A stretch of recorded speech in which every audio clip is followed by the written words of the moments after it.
On this episode of Insider's Look, wow, look how everything flows.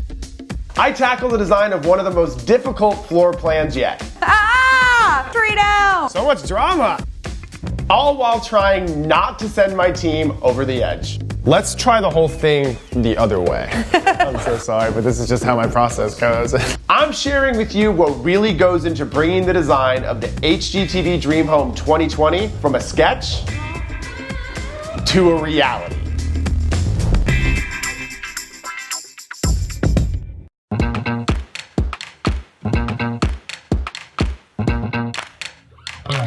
Are you guys ready to work on the most open concept of open concept projects we've ever done?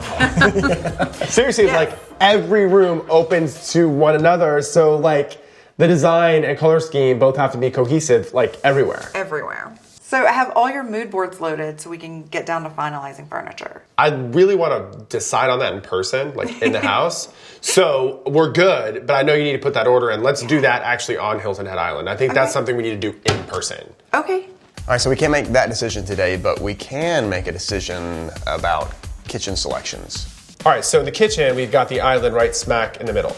And the kitchen is open to the breakfast nook. Yes. And the breakfast nook is open to the great room. Yes. Which means the kitchen island is also open to the breakfast nook and the great room. Yes. So now I've got to make a decision as to what faucet I'm going to use in the center of the island that's going to work with all three spaces. Yes. I have it narrowed down to 3 choices from Delta Faucet, and now it's just a matter of actually making that decision. Time for a field trip.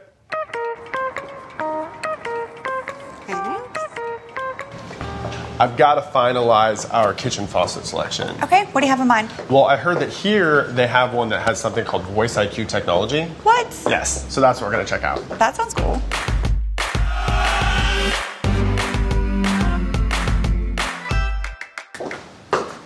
This is the faucet that I had in mind. It's so pretty. Right? Yes. Watch this. Alexa, ask Delta to dispense 8 ounces. That is so cool. That just happened. That's awesome. It's not just pretty, it's actually helpful. It's so awesome. Let's lay out the design materials in your bag over here. Sure. We've got, this is the backsplash. I think this faucet choice is gonna be great. It works well with the blue tile, the white countertop, and also the driftwood colored cabinets that I've chosen. And then if we go with this as our cabinet hardware, it honors the metallic of the faucet. So it brings this back to the cabinet fronts, which will be warm.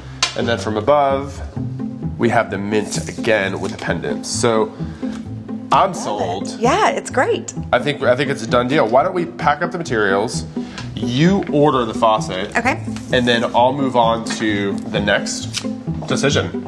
On to the next, let's go. Okay.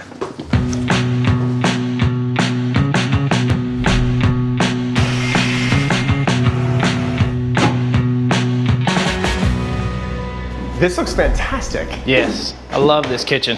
First of all, I'm in love with the tile. The cabinets, once everything is done, these are going to go in the drawers. Right. And then we're going to have these as the pulls. Yes.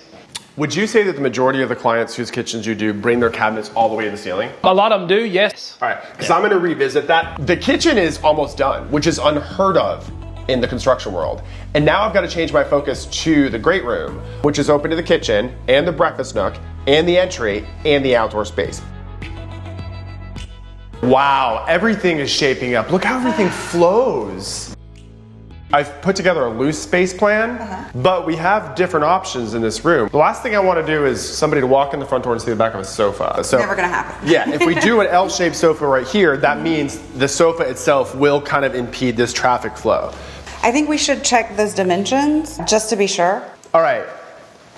Area rug, probably a 9 by 12, where we delineate the seating space from the walk-through space. Okay. And then 2 low-profile, slim-line chairs, slightly at an angle, one here, maybe no table in between. You're breaking all the Brian rules today. I know. Angled chairs. I feel like I'm growing up right in front of your eyes right now here on Hilton Head Island, South Carolina. All right, so that's it. We're just going to have to try and see what a 3-seater looks like versus an L-shaped sectional. Okay. Easy enough. And if that's like the biggest debacle of this whole project, we are living in a very perfect world right now. At this point, we've kind of done everything we can do. So it's all going to come down to load-in day when we're there on site doing what we can do in person.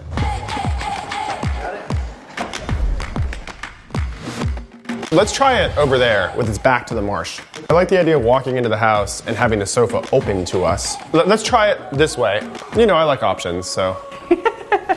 That actually looks pretty darn good. But you know what? I kind of liked the openness before.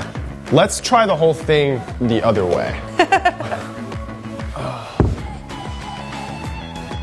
I'm so sorry, but this is just how my process goes.